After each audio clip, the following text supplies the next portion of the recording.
Hi, so currently we are enrolled in a break-in course in the NetACAN. This is a transition course between the CCNA 1 and the CCNA 2. It is created because there is a new module in CCNA 2 and a new UI or GUI in the NetACAN.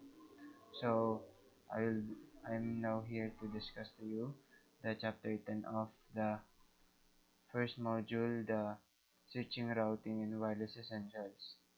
So in this module, we will learn the endpoint security, the access control, the layer 2 security threats, the MAC address table attack, the LAN attacks. So what is the endpoint security? So now let us explain the endpoint security.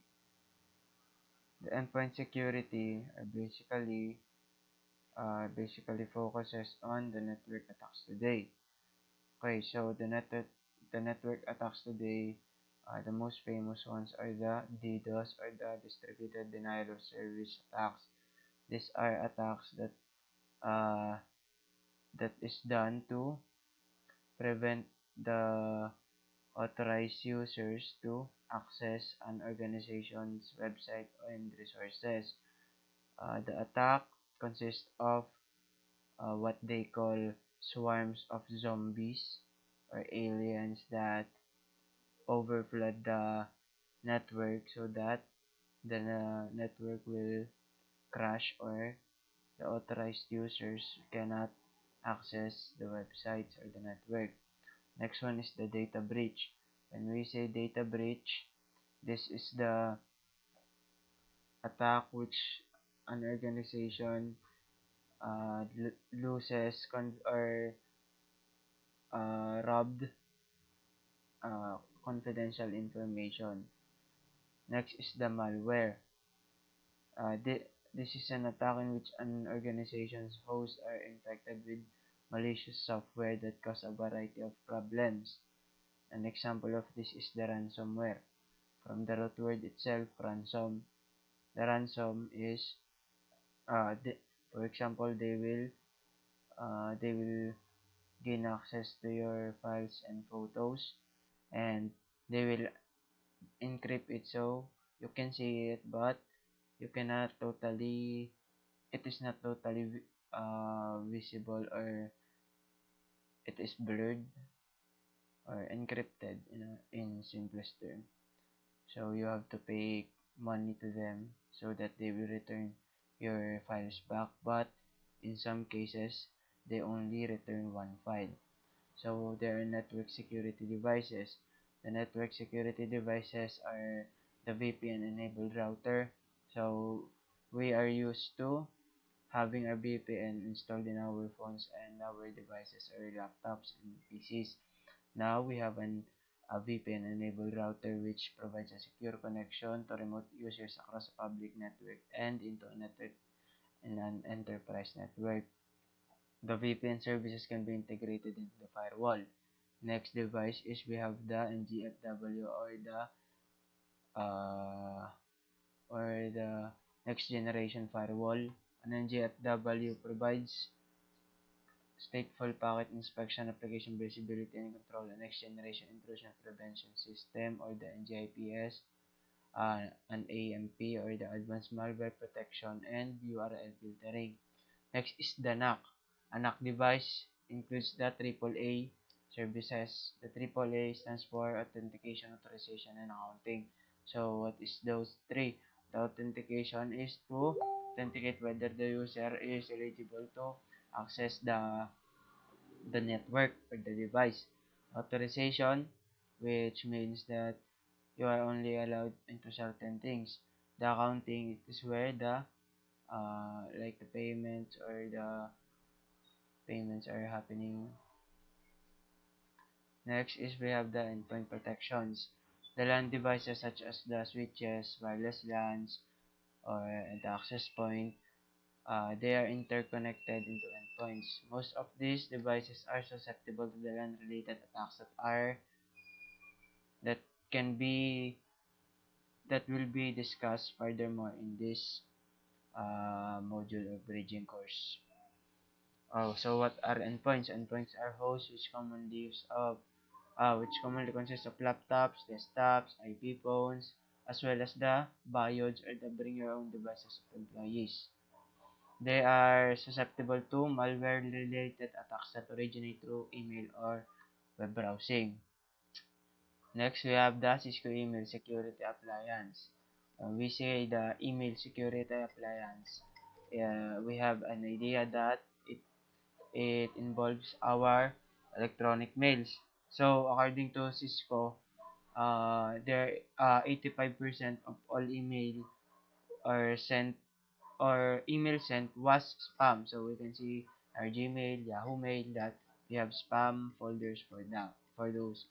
Now, phishing attacks are a particular virulent from a spam. The phishing attacks are like what fishermen do. They have baits, and then the victim uh, when the victim are baited, now the attacks will happen. Okay, so the Cisco ESA, the email security appliance have these functions. They block known threats, remediate against that malware that evaded initial detection, discard emails with bad link, block access to newly infected sites, and encrypt content in outgoing email to prevent data loss. So blocking known threats. Now, they know that some emails are not as safe as we thought it is, like the emails from our social media accounts. Some of those are spam or contains malicious contents. So when the ESA detects that it is not safe, they will block it. Another is it discards the email with bad links. Now when the ESA see some link that is not recognizable or sketchy links that it is not known to others. So what it does is it discards it before it we can read that email. So it also blocks the access to newly infected sites, and it encrypt content in outgoing email to prevent the data loss. Now, if we have the Cisco ESA, we have the Cisco Web Security Appliance. So, what is the Cisco Web Security Appliance? This is a mitigation technology for web-based threats.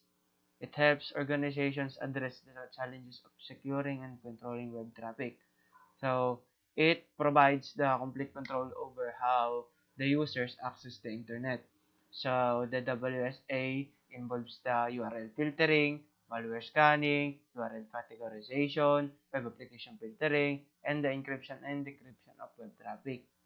When we say URL filtering, if if you have visited unknown sites to explore or to download some contents, we can see that a warning is displayed before you completely enter that site.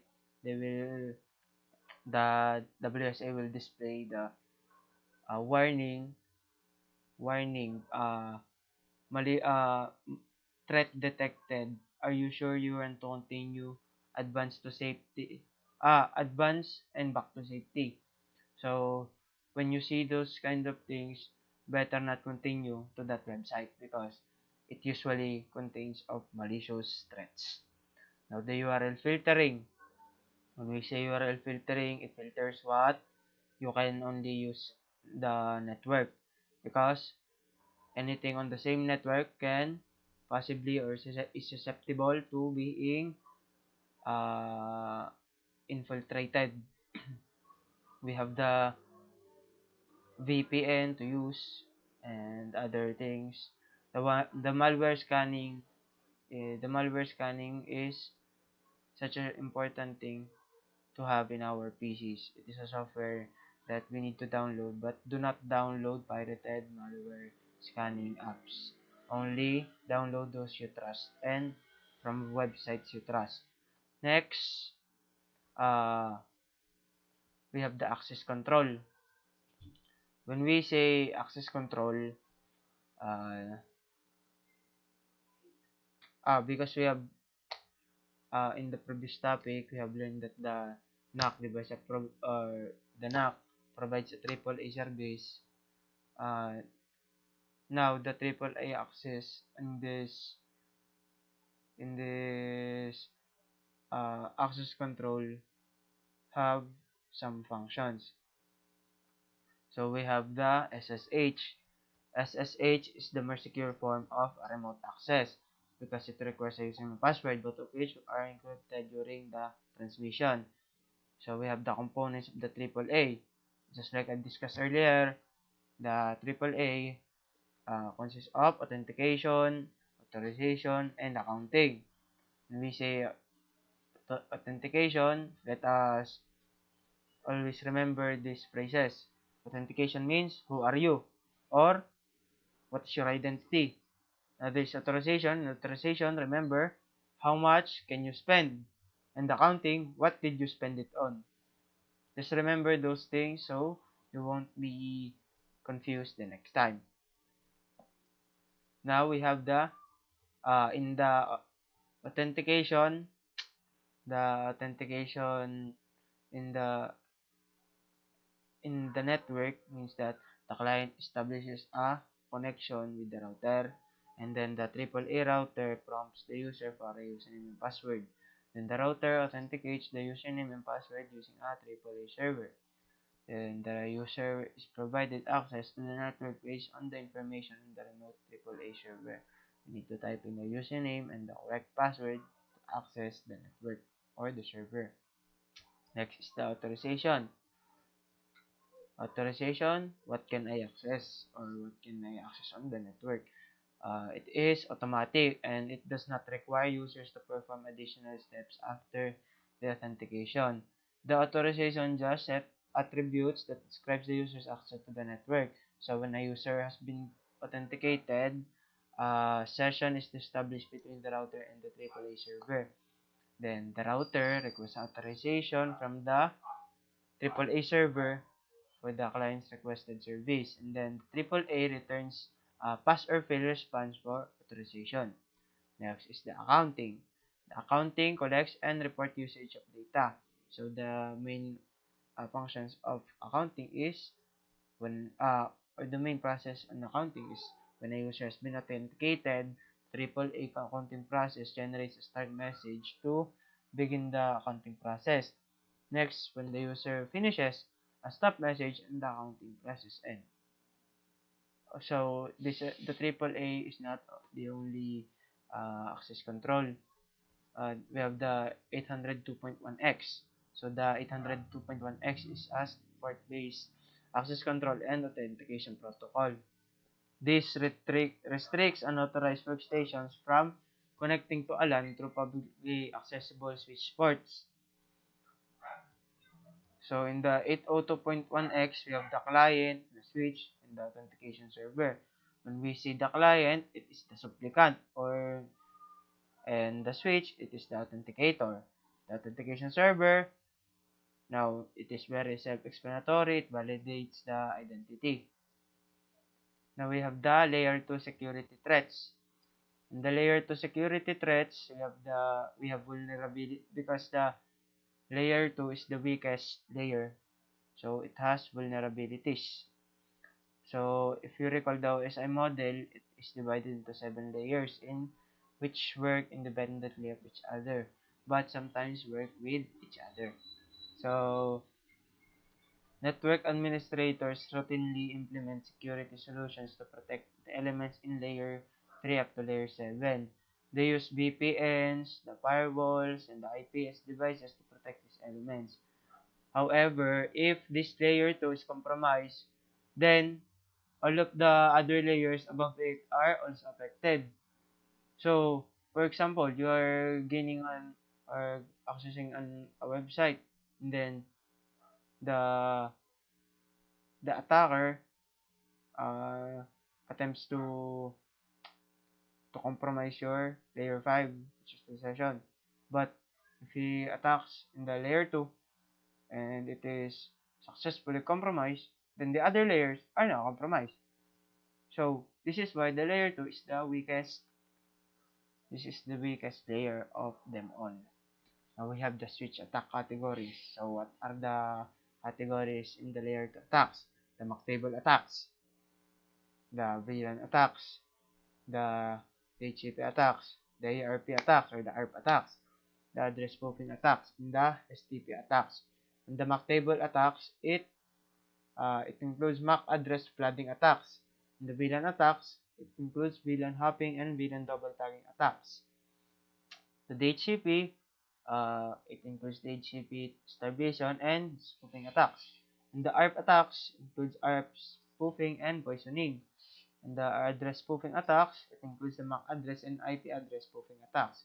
In the STP attacks, it includes the spanning tree protocol manipulation attacks. In the switch attack mitigation techniques, this is to prevent the layer 2 from being attacked or infiltrated. Now, in the layer 2, we have the port security, the day chip snooping, dynamic inspection, and the IP source guard. So what happens in the port security? It prevents many types of attacks including the MAC address flooding attack and the DHCP starvation attack. The DHCP snooping prevents DHCP starvation and DHCP spoofing attacks. Now we have the dynamic ARP inspection. It prevents ARP spoofing and ARP poisoning. The IP source guard or the IPSG prevents the MAC and IP address spoofing attacks. So this I will explain to you how, or I will recommend, these are the things I can recommend for the layer 2 to be more secured. First is to always use secure variants of the protocols of SSH, STP, FTP, secure socket layer, and transport layer security. Then second, consider using the out-of-band management network to manage device. Third is to use a dedicated management VLAN where nothing but management traffic resides. Use ACLs to filter unwanted access. Now, let us talk about the MAC address table attack. Okay, when we say the MAC address, which is the media access control,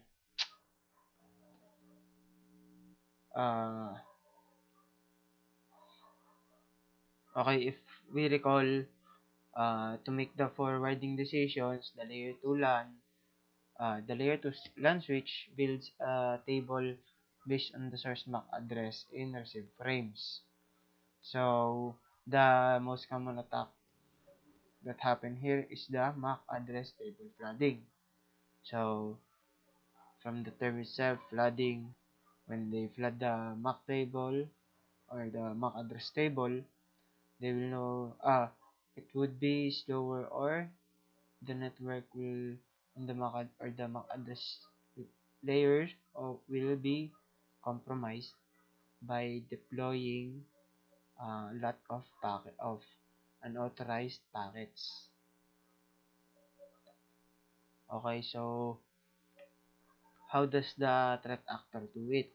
First, the threat actor is connected to a VLAN and uses the MAC-off command to rapidly generate many random source and destination MAC and IP addresses. Over a period of time, the switch's MAC table fills up. When it fills up, the VLAN or the port will be down. When the MAC table is full, the switch begins to flood all frames that it received. Then the threat actor uses packet sniffing software to capture frames from any and all devices connected to a VLAN. So we also have the mitigation or how to prevent this. So to mitigate the MAC address table overflow attacks, the network administrators must implement the port security. Port security will only allow a specified number of MAC addresses to be learned on the port. So no unnecessary MAC address will be on the port. And because of this, uh, it is it will be more difficult for the threat actor to access or overflood the MAC address table. Now we have LAN attacks. Okay, so when we say LAN attacks, these are the what happens in the local area network, and one of the attacks here is the VLAN hopping attacks. This enables traffic from one VLAN to be seen by another VLAN without the aid of a router. Basically like spying. Uh, not not not not exactly spying, but gets the idea of spying because even though uh, they're not aided by the router, uh, some frames from, for example, VLAN 1 to VLAN 3 can be seen. Uh, for example, the frames of VLAN 3 can be seen by the VLAN 1. In the basic VLAN hopping attack, the threat actor configures a host to act like a switch, then for it to take advantage of the automatic trunking port feature that is enabled by the default on most switch ports. Then the threat actor configures the spoof to and signaling and Cisco proprietary dynamic trunking protocol or the DTP. And then when it happens, the threat actor can send and receive traffic on any VLAN, effectively hopping between VLANs. Now we have the VLAN double tagging attack. So what happens here? First, the threat actor sends a double tag 802.1Q frame from the switch, and then the outer header has the VLAN tag of the threat actor, which is the same as the native VLAN of the trunk port. Then what happens here is when the frame arrives on the first switch, which look like the first 4 byte 802.1Q tag, basically spoofing nga, yung spoofing, meaning imitating. So it will be confused with or it will be deceived that this is the byte that we need, so it will take it. Then the switch is that the frame is destined for that specific VLAN, which is the native VLAN. Then the switch forwards the packet out all of that specific VLAN ports after stripping that VLAN tag. Then the frame is not retagged because it is part of the native VLAN. At this point, another VLAN is still intact and has not been inspected by the first switch. Then the frame arrives at the second switch, which has no knowledge that it was supposed to be for the first VLAN that specified. Okay, so the VLAN double tacking attack is unidirectional and works only when the attacker is connected to a port residing in the same VLAN as the native VLAN on the trunk port. So basically, you can easily catch this faster or easier than those attackers that are connected wirelessly or connected wirelessly to the network. And we have the VLAN attack mitigation. This uh to mitigate these attacks, we need disable trunking on all access ports, disable auto trunking on trunk links, so that oh mami, nagre-record ako. Okay, back to what we are discussing. The VLAN attack mitigation. To mitigate these attacks, we need to disable trunking on all access ports, disable auto trunking on trunk links so that the trunks can be manually enabled, and be sure that the native VLAN is only used for trunk links. For the DHCP messages, the DHCP servers dynamically provide IP configuration information including IP address, subnet mask, for gateway, DNS servers, and more clients. So we have DHCP attacks. Those VLAN attacks. Some of these attacks are the starvation attack, DHCP spoofing attack. So what happens in the spoofing attack? Uh, it it accesses wrong default gateway, wrong DNS server, and wrong IP address. Now we have the ARP attack. When we when we recall that host broadcast ARP request to determine the MAC address of a host with a particular address. So this is typically done to discover the MAC address on the default gateway. So what happens in the ARP spoofing and ARP poisoning? Then each device has an accurate MAC table with the correct IP and MAC addresses for the other device on the LAN. Then the threat actor sends uh, two spoof ARP replies in an attempt to replace the first router, to replace the default gateway. And then the router in the PC remove the correct entry for each other's MAC address and replace it with another PC's MAC address. So we have now the address spoofing attack. IP addresses and MAC addresses can be spoofed of variety reasons. IP address spoofing is when a threat actor hijacks a valid IP address of another device on the subnet using a random IP address. It occurs when the threat actors alter the or change the MAC address of their host to match another known MAC address of a target host. Then we have the spanning tree protocol attack. Uh, the attacking it usually happens when the attacking host broadcasts STP bridge protocol data units to and containing the configuration and topology changes that is for spanning tree calculations. Then the BPDUs or the bridge protocol data units sent by the attacking host announce a lower bridge priority in an attempt to be elected as the bridge. Now we have the CDP reconnaissance. Okay, so sa Cisco, delivery protocol is proprietary layer 2 discovery protocol. Okay, so it is enabled on all Cisco devices by default. So that concludes our chapter 10. Then we will proceed to chapter 11 on another video. Thank you for watching.